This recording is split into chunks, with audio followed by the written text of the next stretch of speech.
We are here live at the inaugural Deplorable Gala. I am here with Peter Boykin and Gala. Gala. I am here with Peter Boykin, and he is the founder of the group that put this together. And if you just want to introduce yourself and tell the audience a little more about you and what you do. Yeah, I am Peter Boykin, the president of Gays for Trump, and what I do is try to get more awareness in the LGBT community and kind of balance the LGBT community out. Trying to get a little bit of people away from the liberal, LGBT, and a little bit more on the right side of things. Not completely destroy everything because we need a balance in everything. Um, but we're here basically trying to enjoy Donald Trump's victory. Um, Basically, from day one, I said if Donald Trump wins, we're going to have an inaugural ball. If he doesn't win, we're still going to continue the movement, but definitely it helps a lot that he won. Um, but we're here just kind of raise awareness, hopefully raise a little bit of funds for our group. I've been doing everything through our GoFundMe page, and I got billboards up, and I got this funded, and I got people coming out here and enjoying and having a great time. I am just one individual who spent my spare time between the two jobs I do. I have no backup funds or anything like that. I'm not connected anywhere. I'm an outsider. I'm just like Donald. He might have some money. I Minus the don't. billions. He minus the billions. I'm Donald without all the billions. But I've got a lot of people's help, and they really threw it together for me. And I actually was stuck kind of getting the DJ equipment, doing everything else, and all came back, and I'm like, wow, it's just wonderful. So I can't. I'm still in awe that it's what's going on in there. All because my husband gave me the idea, to kind of go out there and do more stuff, and I put the push out there. So a lot of the LGBTQ community is not in favor of Donald Trump. They think that he is against y'all and he wants to revoke your rights. And as far as marriage, they think that he can undo the Supreme Court and that he doesn't respect homosexual relationships. What do you think about that? You clearly support Trump. Do you have a message you'd like to send to others, homosexual, straight, whatever, just to tell them what made you decide to vote for him when that was not the common belief? I think the biggest thing to do is quit reading just the little headlines that tell you stuff. Read the articles. Do your research. You'll find out and balance everything. You will find out Hillary Clinton was horrible for LGBT. NAFTA, or not NAFTA, well, NAFTA was bad too, but Don't Ask, Don't Tell was a horrible thing. If a Republican had came out with a bill like that basically said, find out we're gay, you're fired, they'd be freaking out. You know, Somebody tried to come out told me that they allowed gays in the military. I said, allowed? I was like, been around for a long time, Roman days and everything. But for me, the liberal LGBT does not ever listen. They do not ever want to sit at a table. They just want to continue the little buzzword. It's like a whole little phone conversation, like Donald Trump doesn't like gay people. That was the biggest thing that people would walk up to me. I didn't know Donald Trump liked gay people, and I'm like, yes, he does. Well, show me. I don't want to hear about Hillary, but show me how Donald. Here he is. Here's the advocate from way back. Here's an interview. Here you go. There you go. There you go. And they were like, well, I'm going to read all this. I was like, read it because I'm not forcing you to vote for Donald Trump. I would hate for you to vote for Hillary, but make up your own mind. You know, this dance party for Pence, junk, that's crazy because apparently Pence is so anti-LGBT. Yet, like I tell people, he took my hat at the Hickory rally. He read my hat. He gave me a funny look like he'd never really seen too many of us before. And I was like, yes, there is for people for you, Pence. And he was like, okay. And he gave me the hat back. So I'm like, Pence is for gay people. I mean, if you want to go by record or whatever, hell, if Hillary has a bad record, Obama has a bad record, there's a lot of people that have bad records. But it's called moving and growing. And Trump actually has already been there the longest. Now, as for Trump, he's not taken away our rights. Those rights were decided by the Supreme Court. Now, Scalia, people hate Scalia apparently because he was anti-LGBT. No, Scalia was a constitutionalist. As a Supreme Court justice, you have to decide: does the Supreme Court have decision over this? Does the Constitution talk about this? and he just believed that the gay rights kind of issue with the gay marriage was not something talked about in the Constitution. So he doesn't feel like it's that something they determined on at that point. Now you can go back to Congress and have an amendment put in the Constitution and bring it back to us. That does not make him anti-LGBT. That makes him doing his job like he's supposed to.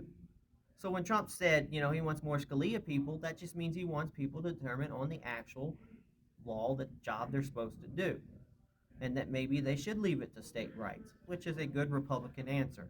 But in reality, what he said is, we're not going to go backtracking. We're not going to. You got to look at marriage. Marriage is included in so much code. It's just so much easier just to have us, married everywhere, same rights as everybody.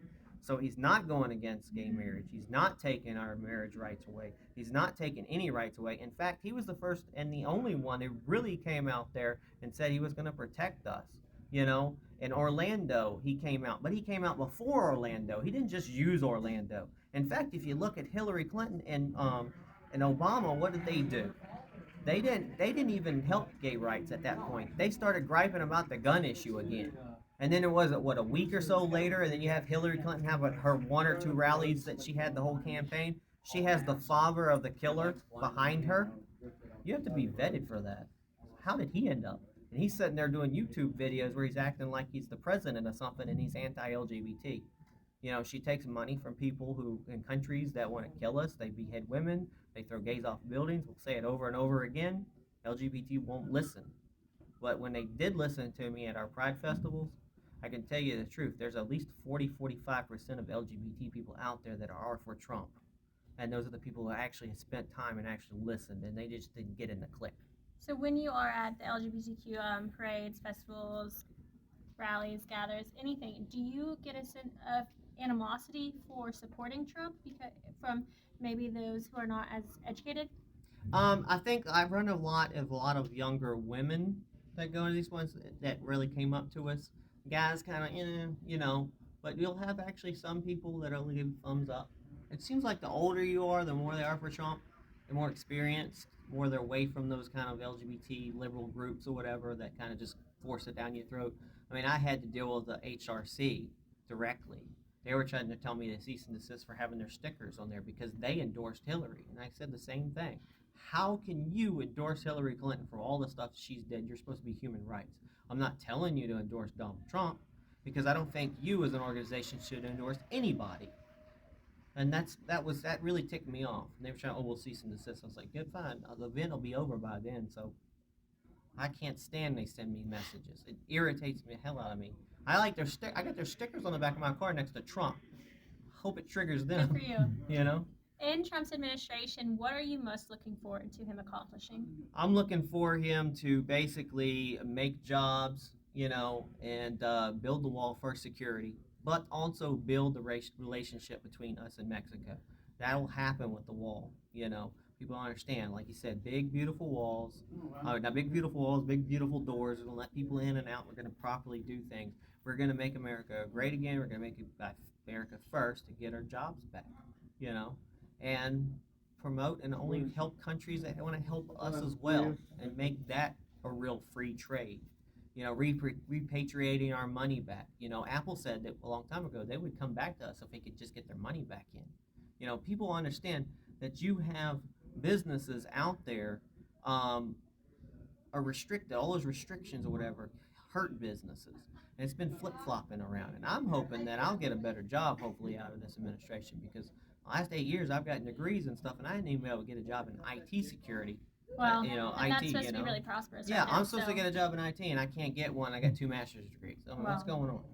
So, would you care to elaborate on how you think building a wall with Mexico would strengthen the relationship? Because a lot of people think that it's actually creating a bigger racial divide. Well, you know what? People got to understand that Mexico has a big giant wall on their border. So having a big wall between it will actually kind of like reduce the flow of illegals, and they bounce between ours and theirs, the criminals, back and forth, back and forth. So neither one of us can catch them. So if we can actually be able to build a wall, then we can at least finally start capturing people, and we can start making both countries better. And hopefully, I had the idea of you got a wall there, so maybe make sections of it a prison sort of thing. As in you've got places where you can put people. There's the other idea that over there you can actually have solar walls, solar at the top. There's people, they're all talking about have a deep water desalination plant. There's lots of different things we actually can do with the wall, not just the wall. Not just a gray wall, but You a know? gray wall. Yeah. Yeah, that was not a good play on words. So, one last thing, and our viewers are very conservative, and a lot of their religious beliefs are not in favor of the LGBTQ community, and that's okay. We support everyone's different opinions. But would you like to give a message to them, those who are watching, something that explains why you think they should be more just understanding that you don't even have to fully accept it, but just to not wish that you would jump off a building or be pushed off. Just a message to the audience. My mission is, that I've met a lot of Christian people when we went to Trump rallies who actually did show me a lot of love, and they can understand that they believe that to them homosexuality is a sin. That's understandable. I can believe and understand that, but they have to understand that we are good people, and the only person who's actually supposed to judge us is Jesus.